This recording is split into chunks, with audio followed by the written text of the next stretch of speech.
Bonjour! Comme on découvre beaucoup dernièrement avec la nouvelle tendance des carpistes à travers les réseaux sociaux, la pêche à la carpe est une pêche très sophistiquée. Parmi ces dimensions qui sont pour le moins très minutieuses et qui font appel à un grand souci du détail, on retrouve le montage à cheveux qui a comme particularité principale d'avoir les appâts sur un cheveu plutôt que directement sur l'hameçon. Je vais prendre l'occasion de notre session de pêche d'aujourd'hui pour vous montrer mon interprétation de ce montage et aussi je vais développer avec vous deux nuances qui peuvent jouer un rôle très important dans votre succès de carpiste. Pour notre première étape, je vais avoir besoin de gaines tressées. Je vais en utiliser un peu plus que 12 pouces parce que mieux vaut en avoir trop que pas suffisamment.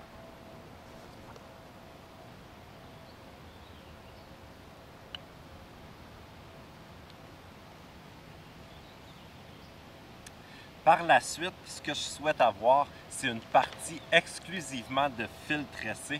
Donc, je vais enlever environ 6 pouces de gaine.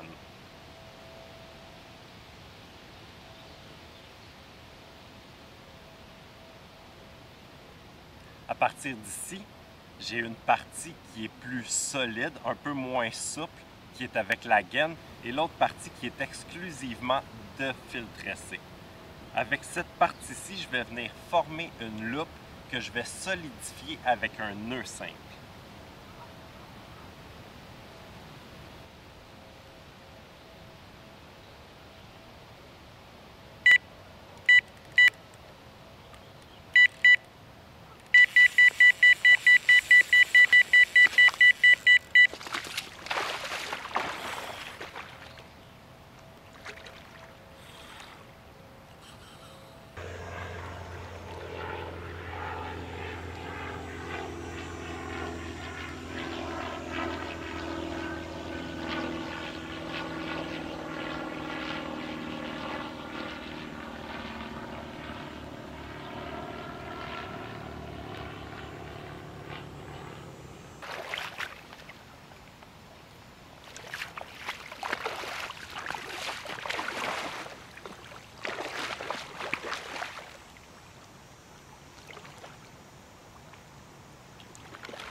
Une belle commune modeste, milieu de l'été.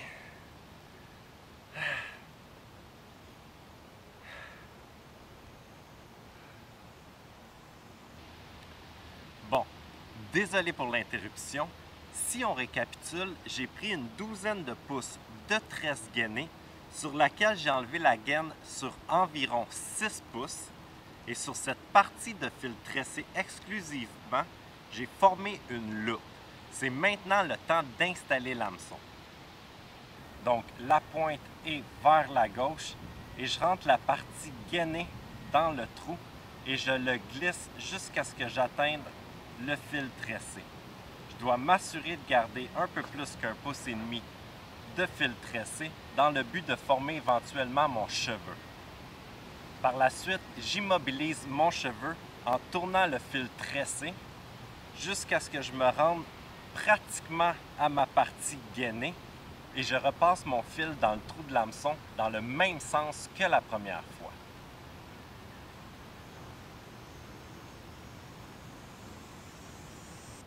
Maintenant, je vais avoir besoin d'une ganse thermorétractable qui est aussi beaucoup utilisée en électricité et je vais en couper 3 parties, une très petite et 2 petites à moyenne.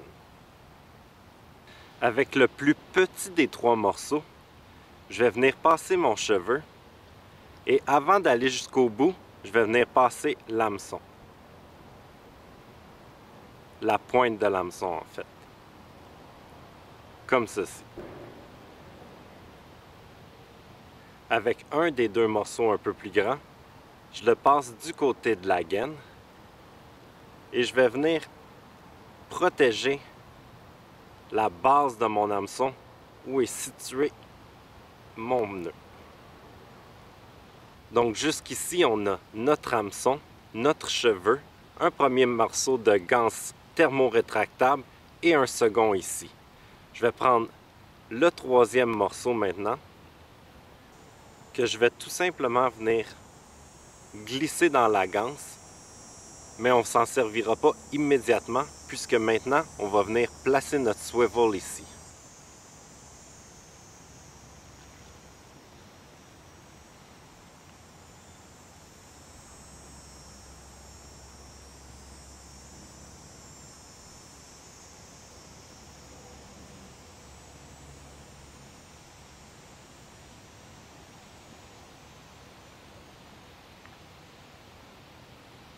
Maintenant que le swivel est installé, je vais utiliser le troisième morceau de ganse pour venir protéger le nœud du swivel.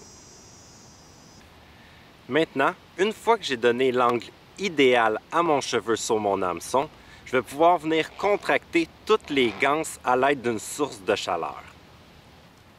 Maintenant, on est à l'étape où on va installer nos appâts sur le cheveu plutôt que sur l'hameçon. Donc, à l'aide d'une aiguille faite exprès pour ça, je vais d'abord piquer mon blé d'Inde flottant, ensuite une boulette aromatisée aux fruits,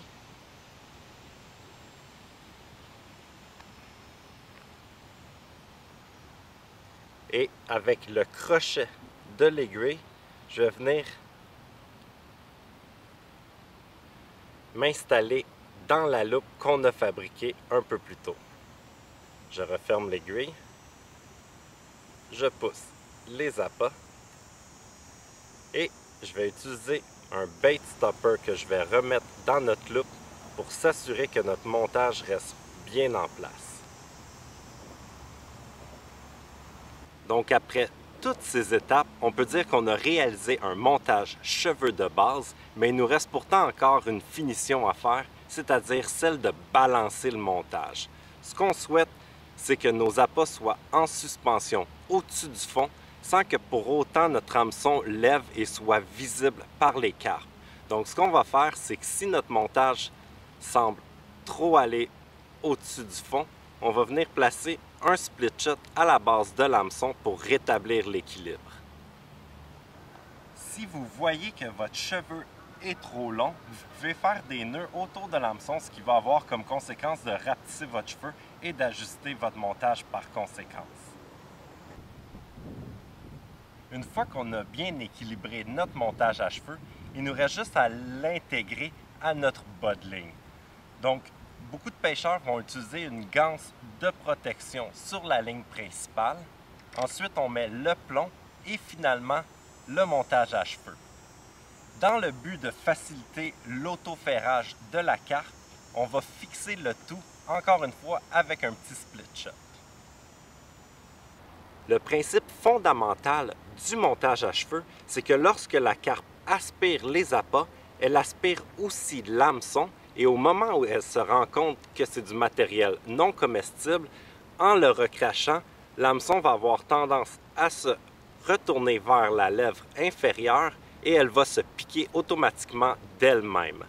Même si le taux de réussite de ce montage est très important, il n'en demeure pas moins qu'à l'occasion, les carpes vont réussir à recracher l'ensemble du montage sans s'accrocher dans l'hameçon. L'univers de la carpe est un univers de détails et de nuances. Par exemple, le choix de l'hameçon est très important. Quand je suis dans une structure où il y a beaucoup de débris au fond, je vais toujours privilégier un hameçon beaucoup plus petit dans le but que ce soit plus facile à aspirer lorsque l'hameçon est pris par exemple dans une feuille morte. C'est entre autres un choix que je vais faire en début de saison quand je vais pêcher des zones un peu plus inondées.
Aussi, parmi les nuances qui peuvent faire toute la différence, on a le choix du poids qu'on va utiliser pour notre bas de ligne.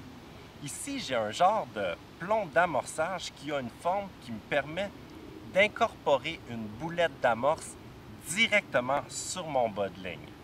D'ailleurs, la première fois que j'ai utilisé ce type de poids-là, j'ai définitivement fait la meilleure pêche de ma vie et j'ai capturé mon record personnel.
Plus grosse carpe à vie.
Belle commune,